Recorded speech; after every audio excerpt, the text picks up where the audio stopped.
Godzilla. Finally, we are going to see this epic showdown between Godzilla and Kong. I think people are waiting for this. Fans have been waiting for this for a really long time. They're going to have to wait a little bit longer to see what happens. I wanted to ask you, I know you like reality TV. If Kong and you were on Love Island, who would actually do better? I can't. I was watching Love Island last night. This is crazy. Were you? Do you want to do better? Or like who would find a girlfriend? Yes. I think Kong.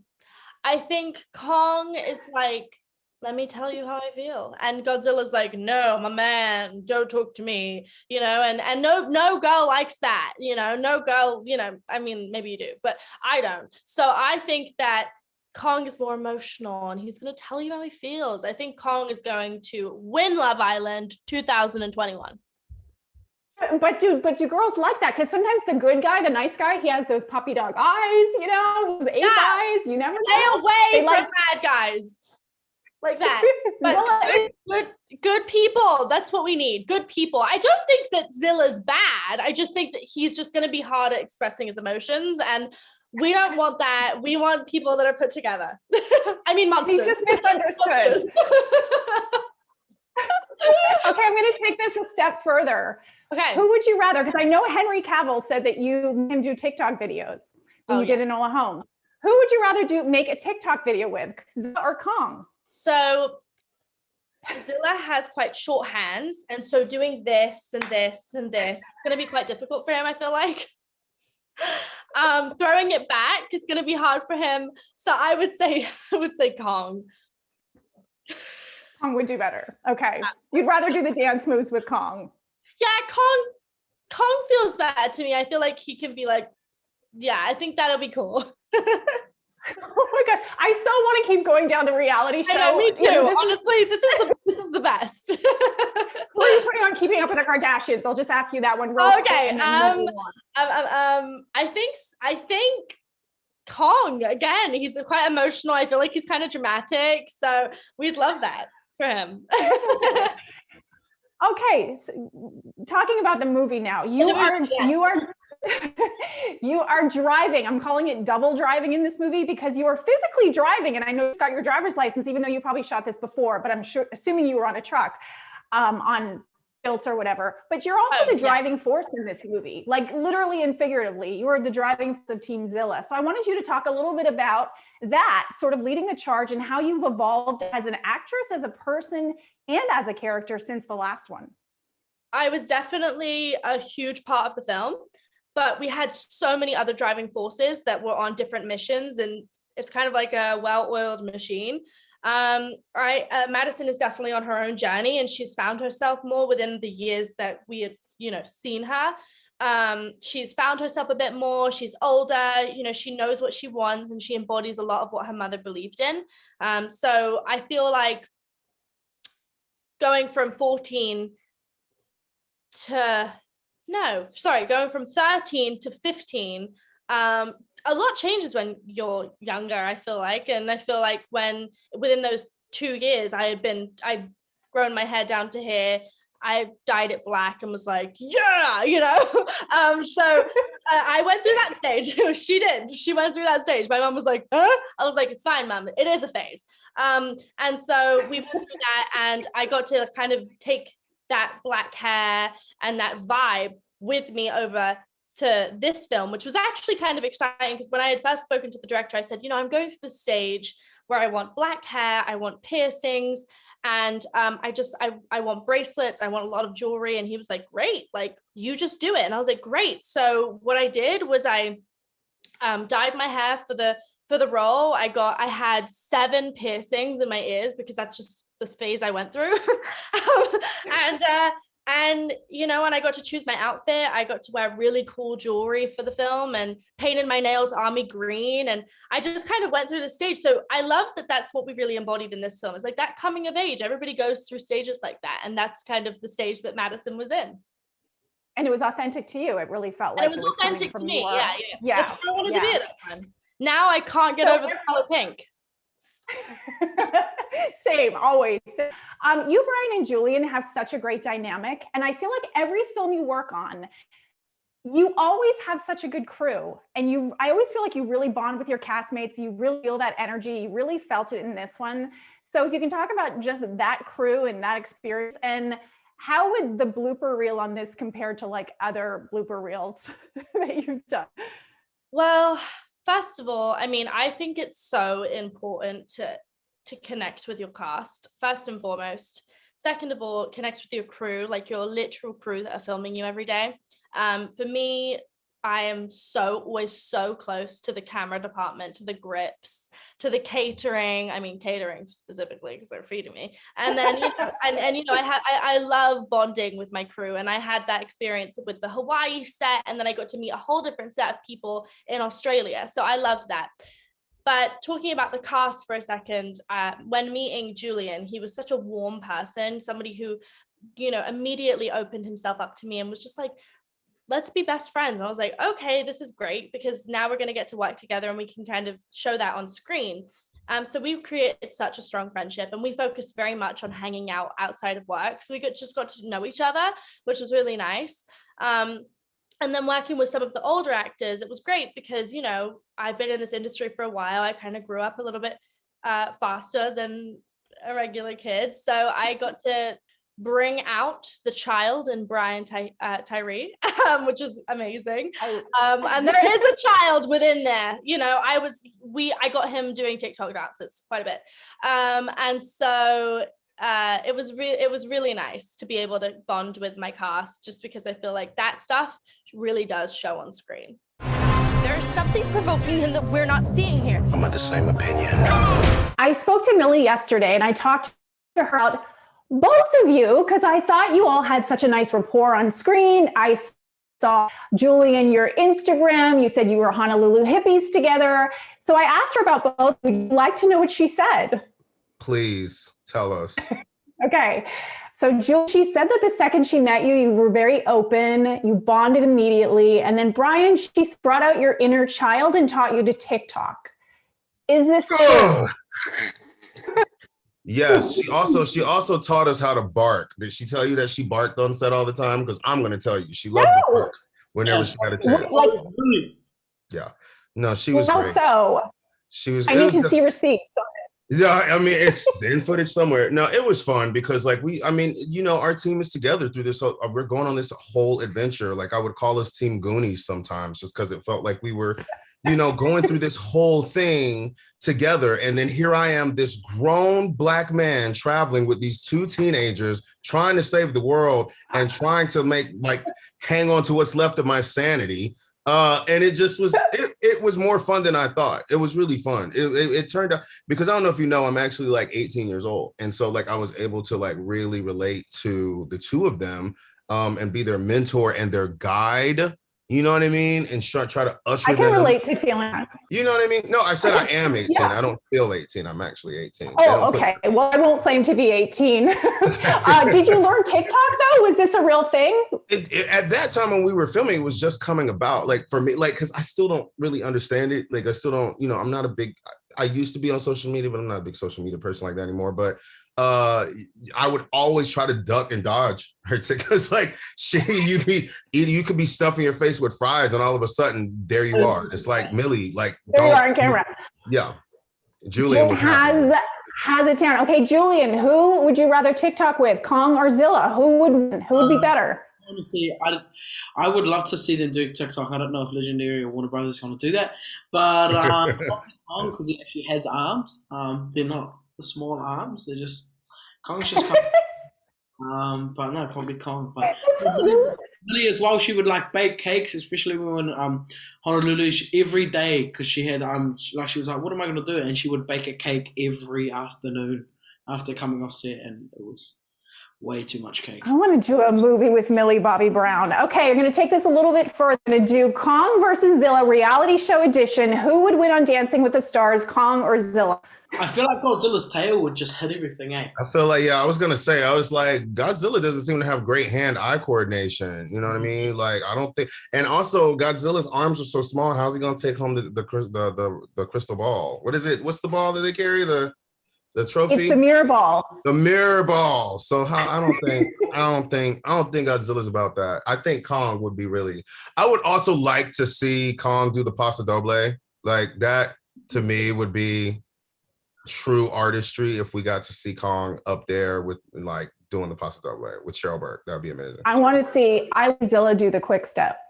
That's what I want to see. I wish I had more time because I don't have much time. But Brian, I just wanted to ask you really quick, working with Chloe Zhao, she's amazing award season, how it was to be a superhero, Eternals, just a little, what to say about it. You'll see. It's coming out later this year. Working with Chloe was absolutely amazing. I'm really, really proud of her for the work that she's getting recognized for. And if you think that's something, just wait until Eternals drops, because she actually is just one of the most amazing visionaries I had the luxury to work with. Second to Adam Wingard. Adam, we love you. I'm not trying to say that you're less or more than Chloe, but also I'm just really happy for her. And Eternals is going to be just as epic. So, yeah. We need Kong. The world needs him. So I know everybody wants to know, everybody can find out who's going to win this ultimate battle between Kong and Zilla, but we want to ask you. It won't be me. Kong and Zilla were to we want to ask you, if Kong and Zilla were to compete on Dancing with the Stars, who would win? I mean, I would probably say Kong, because he's quite flexible and nimble. I would rather watch Godzilla on the dance floor with those stubby little legs. So I think that I would really enjoy that. But ultimately, I think Kong would. I'm sure Kong is a great. He can move, that guy for sure. He's got the charisma, but I feel like Godzilla would have more hip action. He's so stiff though, isn't he? Maybe Kong not. is all arms and legs. Yeah, but like he can really move. I feel like Godzilla. Well, actually, when he's in underwater, he can really move, right? It's more on land. So if it's like a dance competition in water, 100% Godzilla. But if it's like, and he can put that tail around. Oh, that's true. That's true. Well, I think we have a concept for the sequel here. It's a dance off. We do. Yeah. Both getting producer credit on this one. We're dancers. We're not fighters. We're lovers, not fighters. So by your words, you've said that the last couple of performances, Big Little Lies, the last few things that you've done have been a little bit more surreal, very dramatic internal. This is very dramatic, but in a very over-the-top sense. Is there any risk? Do you ever check yourself as an actor and go, can I go too big? Can I chew the scene too much? Or does it kind of feel the same as doing a dramatic role? No, to me, it was quite cathartic, this experience. I hadn't done a big event tentpole movie since Tarzan, which was 5 years ago. And like I said, it's been mostly more smaller, character-driven pieces, slightly more, and quite heavy subject matters like domestic abuse on Big Little Lies, or the conflict in the Middle East on Little Drummer Girl. So I was itching to go and do something crazy and big and wild and fun and unpretentious. And again, I knew Adam Wingard, the filmmaker, and I love him. He's great, he's a fantastic filmmaker, but also like a lovely guy. So I felt like the thought of going away for 6 months with Adam to great fun locations in Hawaii and Australia, and just like, again, it was almost a cathartic experience to kind of let go and just have fun and go crazy. And then again, like occasionally I probably had too much fun and Adam had to kind of pull me back a bit. So, but that's what you have a great director for, I've heard that you're sort of a fan of like Indiana Jones and some of the classic movies. And this is such a classic. These are two of the iconic movie characters in history. Did you have a geek out moment that I'm going to be on screen with Kong and Zilla? As much as you've done in your career, is there sort of a geek out, like, are you a fan of this genre and this franchise? Yeah, I think from the first date, like I stepped onto set, I turned into a 6-year-old boy, like a 6-year-old version of myself, because it was so surreal, the whole experience, these gigantic sets, and also like to stand there and have a serious conversation with Adam about, like you said, the two most iconic creatures in cinematic history, Kong and Godzilla, and to stand there and actually like have a conversation about it with a filmmaker who's making a movie about them was, I couldn't believe it. I couldn't wrap my head around it. It was so surreal. So if we could take away all the CGI, the practical, and we isolated something that you did in this movie, what would be like this ridiculous moment if they did like a release, something that you would just look ridiculous, but with the added benefit of special effects, it looked great. Well, I think even with special effects, there are plenty of moments where I look ridiculous in the movie. I think the whole sequence of when we're in the heave, the subterranean spaceship there,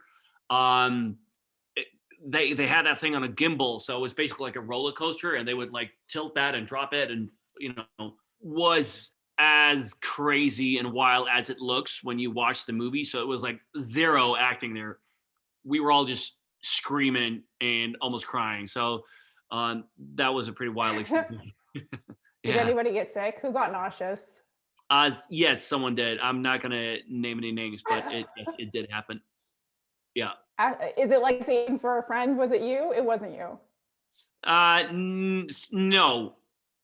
No, but I can't say, Okay. but yeah. So this is the ultimate sort of showdown between these two characters people have really waited for. Is an ultimate movie showdown between two movies, like either classic movies or recent movies, that you would like to see of this? Well, someone earlier mentioned Tarzan versus Kong in an interview yesterday, and I thought that was quite interesting. But then I realized that I think they would get along really well. I think they'd be pals, Kong and Tarzan, because they're both like, if you leave Kong alone in the jungle, he's pretty happy-go-lucky and just kind of chill, and so is Tarzan. So I don't think it's a great pitch to the studio. Like, it's basically 2 hours of Kong and Tarzan just chilling in the jungle, just hanging out, eating some bananas, so maybe not that fun to watch, because I definitely don't think they would fight, but I would really enjoy making that movie, but no one would watch it. But yeah, You'd dance. You'd be like Dancing with the Stars. You'd get along too well. I think so. I think there's no tension whatsoever there. I was thinking it could be Klein versus Kong. Like Klein, she would go toe to toe with Kong in a big way from Big Little Lies. She'd be amazing. Yeah. Really random, cheesy question, but costuming plays such a big part in film, and for whatever reason, your sunglasses really stood out to me. Like, it was such a character. It really was very character defining. Was this just a random thing, or were the 40 pairs of sunglasses you tried on before you guys arrived at it? Was there any significance to it? Because I don't know, for whatever reason, it was a fantastic choice. Well, the whole, so I think the sunglasses are a bit more 70s than 80s, but other than the look I was going for was Marty McFly from Back to the Future. Nathan, my character was, I liked the idea of that he was like a huge star of, he loved 80s, fun action movies like Back to the Future or Lethal Weapon. So I wanted I had the puffer vest and the kind of the stonewashed denims and all that. So it was, the whole look was inspired by Michael J. Fox's character. That's really cool. Except that you have much cooler the version glasses, of a the glasses skateboard. again. I think the glasses are a bit more 70s, but we did probably try 40 pairs of glasses on, but like they were just too cool. She had nowhere to go, so I made a promise to protect her. And I think that in some way, Kong did the same. So I know this from interviewing you before. Your name in real life means angel and devil. Demon and angel, yes. Demon and angel. So are you a demon or an angel in the movie? That's, I think we're both, human beings. That's who we are. We're both. Sometimes the demon in us, comes out like more presently, like constantly, and then things go crazy, right?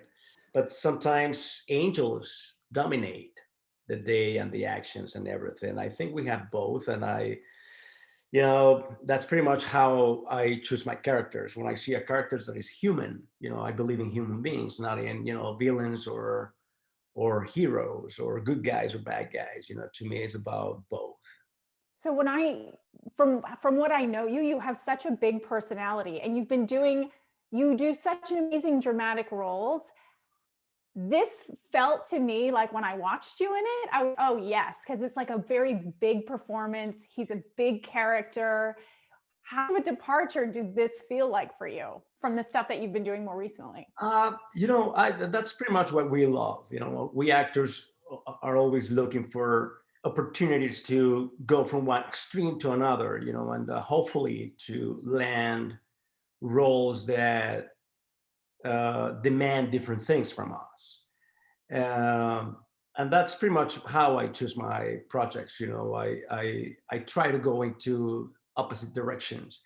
And yes, you're right. In the last, you know, 4 films that we've been premiering over the last, you know, 5 months, there's a vast variety of different characters that is just a joy to play. You know, it's a gift when you have that as an actor. And then if that beautiful character is a part of a beautiful franchise like Godzilla and Kong, then that's even better. You know, that's a gift. I heard you say something about how you went from doing, like, you did Land, you did Midnight Sky, but then I think you did like a very small budget movie in Mexico. So how is it going from like the smallest budget you've done to something like this? Like, what's the biggest perk when you get on set of Good vs. Kong? Were you like, can I have coffee? Like, what was it? Yeah, well, you know, making films is the same monster, never better said, you know, no pun intended. It's the same monster anywhere. You know, it's a universal thing. It's when we make a film, it's the same thing to make it here or in Bolivia or Argentina or Mexico, anywhere in the world. The only thing that changes is the budget. You can see the difference in maybe on the catering. But again, you know, the film I did in Mexico was the lowest film I've ever made, and we ate like emperors. You know, like, oh my God. Well, of course, because you're in Mexico. Just delicious, you know, amazing. all the way in Sinaloa, in Altata. Wow, wonderful town, beautiful people, great food. So, you know, it's the same thing. And I have been doing that, you know, jumping from one budget to another. And we just keep swimming like, you know, fish in a tank. Well, fish in an ocean, better. It's a great Godzilla pun. So everybody obviously wants to know who's going to win the big matchup between Godzilla and Kong, but I'm going to put to a different test. We're going to put Godzilla and Kong in a couple reality shows. Tell me who's going to win, okay? You ready? I'm not a big reality show consumer, though, but I'll try. Which is why you're going to give the greatest, most real, spontaneous answers. The Great British Bake Off. Who would win between Godzilla and King Kong in the Great British Bake Off? I will go for Godzilla. Only because he has a great, you know, oven, a great broil coming out of his mouth, right? It's like an instant winner right there, right? It's like when you torch the dessert or whatever they do. Boom, put it on the plate. Let's go. Yeah. Oh my God, I feel like you should just drop the mic on that one. It's too right? good. Yeah, okay, totally. Dancing with the Stars. Who is winning on Dancing with the Stars with Godzilla and Kong? Have you seen Kong's moves? Have you seen Kong's moves? Because that says it all. You know, I mean, that guy can move. He swings and he, you know, he's very suave and he takes it easy and he just goes with the flow and the music and all that. He's a winner. Just in general, like, I don't know how big a fan you were of this franchise, history of Godzilla and Kong, but were you? And also, why are we still so fascinated with these characters? And like, was it so cool for you? Was there like a fanboy moment where you were like, oh my gosh, this is so cool being in a movie with these two icon titans? Totally. I grew up watching these films. You weren't even in plans. You weren't even here when that happened. You know, when we used to watch those films where they were made frame by frame, you know, so weird. And I love those films, and I was fascinated by the possibility of the impossible. I think that's why we love this film so much, because especially now with the technology, CGI and all that, the way they do it, it's like you can actually feel and touch the, fur, and you can force almost, and see their eyes. There's something there. There's soul in Kong's eyes, and I think it's fascinating because it looks so real, especially nowadays.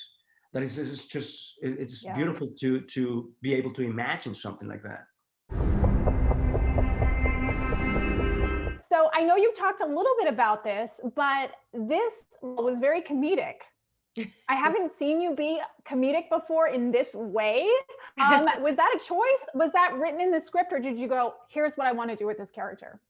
No, I mean it was definitely it's a collaboration. You can never take full, credit about these things because it's a vision of a director, it's a vision sort of a writer. I did feel like it was important to make her not a stereotypical version of like what a villain would be, and it's easy to fall into that stereotype with that character because at the end of the day it's a large cast and it's an ensemble. It's not like you're having an independent moment for yourself to really establish a personality, but I felt like it gave a permission for her to be like condescending and fun and sort of sloppy, and I wanted to play with it. I mean, even little moments like when she trips and when she stands up and she's so confused and scared, like I wanted her to feel like a real person who like obviously has an agenda, but at the same time doesn't shy away from being a human being and being scared and confused about the whole situation. It was a great choice. It felt very grounded. I loved it. I thought you were wonderful in it. So everybody's waiting for this mashup between these two titans. But what we wanted to do was put the two titans in a reality show scenario, and you tell me who would win. Oh my God. So if we were, if Kong and Godzilla were going to compete on the Great British Bake Off, my favorite show. It's my favorite. Is it really? Show. My favorite show. Oh my God. My favorite show. Watch every season. Who would win? I would say, I don't know. Godzilla has really small hands. Like, can you imagine him trying to get it out of the oven? Like, it'd be impossible. He'd be like, damn it, I can't do it. But then Godzilla would not be able to put his hand. Maybe he would use like a finger. I think maybe, but the detailing of the British Bake Off, like he would not be able to do. Maybe Godzilla. I would say Godzilla because he has small little fingers, so he could do really, really intricate little details on the cakes. So Godzilla.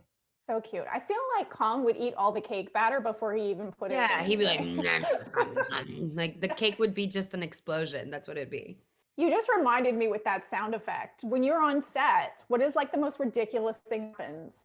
Whether it's somebody making a sound effect to sound like Kong, or if we like didn't put this CGI in, what's like the most ridiculous thing you got to do that if we just saw what you did on set? Adam Wingard would like express to us a lot with noises. Like he's like, okay, and then Kong goes, "Rawr," and we were like, okay, we get it. Like, are you wanting to do this or you're just enjoying it? It was just really fun. I mean, it's like, it was we did. And then just the way that he would describe the different type of growls, because we had to understand, he's like, this is a specific growl, or this is a growl about being sad, or whatever it was. So it was always really funny because it was different growls throughout the script. And we just laugh. It was just it was like, what are we doing? What is this? But it was really fun. It's nice. It's like being a child again. It's like, would this, I'm thinking to myself, would this ever be useful in life, knowing different growls? Or is this something that maybe I wouldn't put it past you? Like, you never know, at this point, it's like, I'll take anything. Learning how to growl. Perfect. I got it. So this is obviously a great mashup between two titans. We want to know from you, if you could mash up two movies, any two movies, and have them go versus, what would be your mashup? Oh, whoa. It definitely would involve Kill Bill. So it'd be like Kill Bill and, ooh, that's a hard one. I would do Kill Bill. I would go more action. Like I would put Kill Bill with maybe Die Hard. Cast yourself in it, and what side are you playing on? Exactly. I would be in Kill Bill. I could see, I could honestly, like a reboot, see you doing something like that. That would be amazing. Hi, Quentin Tarantino. You've been in so many big block films, but was there at all kind of this feeling of, oh my gosh, this is Godzilla and King Kong. These are like almost 100-year-old characters. Was there a geek out moment for you? Absolutely. It never, you know, gets old. It always is. Like, first of all, the fact that we were able to be in a Godzilla and a King Kong movie in one, it was like two birds with one stone. This is awesome. And then secondly, I guess that, you know, you're always pinching yourself when you're making movies, period. And let alone when I think I grew up in Mexico City, just like dreaming of being an actress, and never did I ever in my life imagine that, you know, because for me growing up, that was not a possibility. It's not something that I saw on screen. I didn't see that a lot. I didn't see Latina women in big franchises like this. It was really rare to just see Latina women in big screen, period, end. So the fact that I was able to be part of such an iconic franchise, and it has such a, you know, huge fan base, and especially they're big in Mexico. People are obsessed with them in Mexico.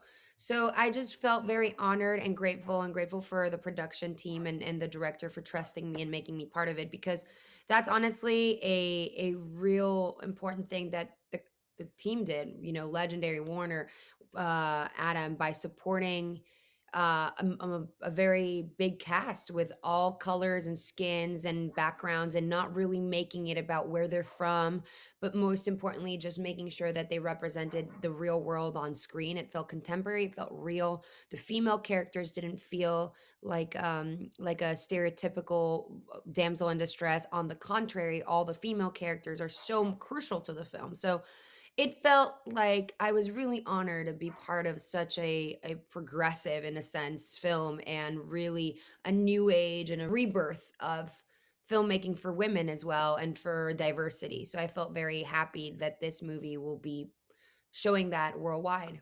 And I love that it's also really young women too. It's like you have Kaylee and you and Millie. It's like such a great message to not just have one, but have several young females that will be inspiring to other females. Yeah. That, and something that I was talking about with Demian too, is like having two Mexicans in one movie. Like, you know, there's something that always becomes a kind of a conversation where, like, you know, oh, they casted already a Mexican, so they're not going to cast two Latinos, or that's something that really happens to us. And the fact that that wasn't a thought, and it was like, yeah, there's going to be two Mexican people, and it's going to be fine, and it's not going to be a thing, and it's going to be natural and organic. And also, they're not a stereotypical version of what we look at when we see Mexican characters portrayed in big screens.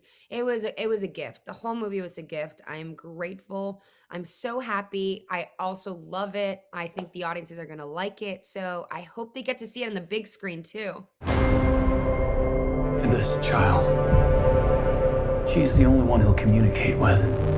Both of your performances really felt, to me, the heart of the movie. There's so much big action, but these films always have to have a heart. So I'll start with you, Kaylee, and ask you, how did you create, there was such a soulful performance. How did you create such a bond with a character that wasn't there? I just imagined that he was there, with reading the script and reading the emotions, and, you know, I believed he was there. So much of that is, I think, is due to a young person's imagination. And Rebecca, I wanted to ask you, had you signed before, and how did you and Kaylee create that bond on set? Because I really felt that you had a history, that you really had that relationship. No, I didn't know any ASL prior to this, and I feel very grateful that I know some now, because it really is quite a beautiful language, and I learned so much about it. So many sort of dumb preconceptions that I had. Like, I thought it was all about your hand movements, and actually so much of it is about expression and face, and which is not dissimilar to what I do as an actor. As to the bond that you see on the screen between Kaylee and I think it just comes from the fact that we spent a lot of time together on set, and she was teaching me ASL throughout the filming, either her or her father or a couple of other people. And so, you know, we had this relationship off screen as well as on screen. And, you know, I really relied on her enormously.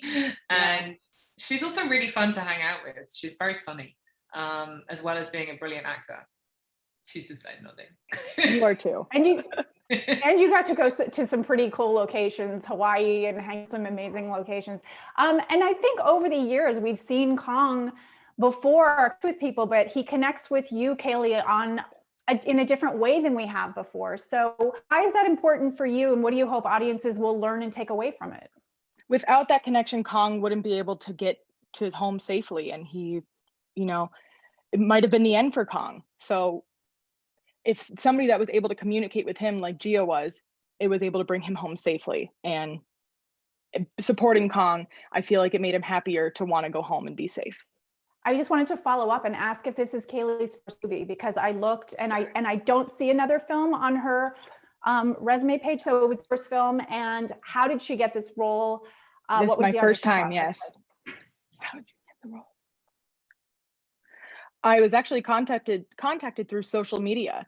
I was involved in another short film, and that film led them to finding me until now. You reminded me of a young Diana Prince, AKA Wonder Woman. I'm wondering if there's a film like that you would like to do in the future, if there's a role. Oh yeah, I want to be involved in something like that.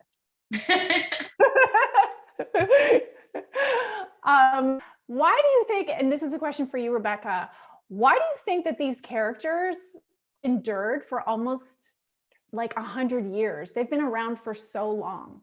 It's a combination of spectacle, grandeur, and I think, you know, it's possible to project a lot of fears onto these kind of mythical monster figures, but also project a lot of, you know, human emotion onto them too. And so I guess it's a way of like dealing with certain stuff. You know, they can become metaphors for all sorts of things, and you know, so we can keep using them for whatever way that we need to express whatever's going on with us.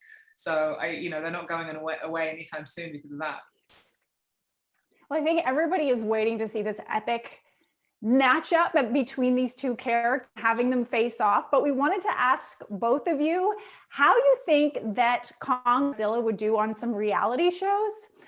So first we want to ask, who you think would win on Dancing with the Stars? Would it be King Kong or Godzilla? You know, I think I have to say, what did you say, Kaylee? Instantly Kong. Kong. Yeah, I'm going to be controversial. I'm going with Godzilla on this one. Because he's got the lights, you know, he's got a bit more pizzazz. He's going to get to do, I mean, imagine if he starts using the light and the stuff to be all like, you know, do a big ending. It would be epic. No one has brought that up yet. That's very true. And why, Kaylee, did you say Kong? Why? Because in the movie, he's grabbing onto a lot of things. It kind of, you know, he has the moves, it looks like to me. He's got the moves. He's got soul. Yes. Okay. How about the British Baking Show? Who would win on the British Baking Show? Does Kaylee even know what that is? I think I've heard. I don't think I've heard of that one yet. I know what it is. I've watched every season. It's yeah. Rebecca, you'll let you take it, and then you can tell Kaylee what it is, and then she can shoot. It's like, you know, it's where people have to compete to bake the best thing, whatever it is, like a cake or whatever. Okay, I get the concept, but I haven't seen it. Maybe I haven't seen the British version, but I have seen like American version. Yeah, there's other American versions of it. I would say again, Godzilla. Again, I know this is controversial, but the flame stuff, it's gonna help him. If there's like a creme brulee off, he's gonna be really fast with that. He's gonna burn the sugar. He can do all the, you know. Kaylee, choice? I'd probably have to go with Godzilla as well. Okay, I'll give you one more real quick. Keep the Kardashians. Who would do better on that show? You got to be strong. You got to be very strong. I'll be strong. Kong. I'm going Kong this time. What about you, Kaylee? Kong. You know, he has a history with women, so of meeting women, so maybe Kong. These are dangerous times. Godzilla's out there and he's hurting people and we don't know why. First actually, I have a little in question for you. Tell me about this Kaiju Club text chain. Yeah, well, that kind of started by I think it was probably Jordan Vogt Roberts, because he's really the sort of the ringleader of that whole group. He's the director of Kong Skull Island, and so He's all the one that MonsterVerse, told me about it. Yeah, of course he is, and you know, and also I should mention, like the second that it was announced that I was going to do this film, Jordan was the first person to reach out to me, and he said, "All right, man, we got to go and get dinner. I got to give you the lowdown of what doing one of these movies is like and all this stuff." And you know, and we've been friends since, and yeah. And so the Kaiju Club thing is, you know, it's me, Mike Doherty, Jordan Vogt Roberts, and Gareth Edwards, and we're on a text chain, and you know, like sometimes it's just them razzing me because I'm the new fish, you know, like so I'm the odd one out, and so they kind of give me a hard time sometimes. Other times it's just everybody's just kind of like chatting about just whatever. Like just the other day, I remember. You know, Mike Doherty, actually I shouldn't say this because, you know, that's the funny thing about the Kaiju Club is that it's very kind of, there's a lot of like personal fun information, but you know, it's like, I'm always tempted to like kind of like screenshot it to share with people, but I'm like, well, I don't know if they want them to know, because like sometimes you'll know where to find us, you know, at very particular times. And I don't want to like have like, for instance, like I don't want to get like Mike Doherty a stalker or anything. Well, he said, Jordan told me it was almost like a therapy session in some senses, like when you're going through, it's such a huge undertaking. It is, yeah. I mean, you know, doing a big movie like this can be a little traumatic at times. I mean, you spend years of your life, and there's ups and downs with it. You know, sometimes it feels like it's never going to work out. You know, some days it's going great, and so sometimes you just need, you know, to vent, and you know, and they've been really helpful in that regard. So along those lines, knowing that Pop Skull was made for $2,000, it was your second film, award-winning film, but $2,000, going from that to a $200 million budget in a time. But was there something back then that you said to yourself as a, you know, an earlier filmmaker, if I only had the budget, I would do this, that you got to do on this movie? Well, you know, the funny thing is that you say that on every movie. I mean, even on a big movie like this, you're constantly saying, like, if we just had, you know, $15 more million, all of our problems would be over. Because, you know, it doesn't matter what budget level you're at, you're constantly, your film is always more ambitious than what you have the money for. So on Pop Skull, you know, it was always like, if we just had $10,000, we could just have whatever we wanted, you know. Or on Your Next, if we just had $1 more million, you know, out of our $1 million budget, you know, we'd have zero problems. And you always feel that way, but everything always upscales, and you know, and so there's never a perfect budget. I don't think anybody's ever been like, okay, you know, like here's my script and this is the money. I mean, you know, maybe James Cameron has that, I don't know, but like not, you know, that it's just one of those things where you're always, and you have to be that way as a filmmaker. You have to, your ambition always has to be bigger and bigger, you know. It's totally a metaphor for life, though. We're never satisfied, are we? We always want that little bit more, get it, and then we get a little bit more. Everybody has been debating for so many years. It's one of the biggest movie debates of time. Who's going to win between Godzilla and Kong? But I want to know for you internally, what was like one or biggest debate, or one of your big debates in terms of creating? I heard something about the size of Godzilla's head. You'd maybe debate that. But what was your biggest internal debate as you were creating this film? You know, I think like for me, it was like all the technical things weren't really ever a problem, you know, like the actual fights, you know, they kind of were always working themselves out. There was a lot of logistical things within the scripts that were an issue. I mean, this is a movie that's just under 2 hours, but we fit a lot in 2 hours. We go all over the world, you know, like we go all over the place. And so there's just like logistical issues because you need your characters to get here to here and then back over here. And you need to do it in a way that doesn't feel forced and, you know, and still has the weight of, you know, the experience. And so that was probably the biggest kind of challenge that I kind of wrestled with was, you know, just nailing aspects of the script. And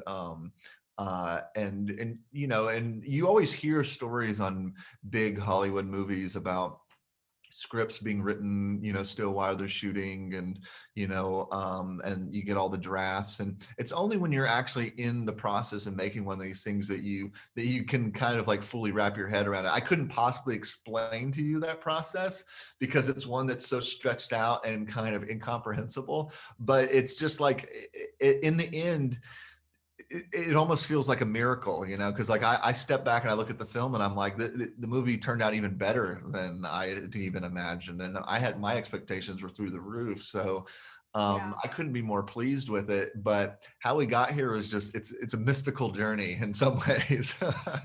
Are there, for fans, are there Easter eggs people can look out for? And I know that there's a pop like homage in there. But there are Easter eggs as well in this film?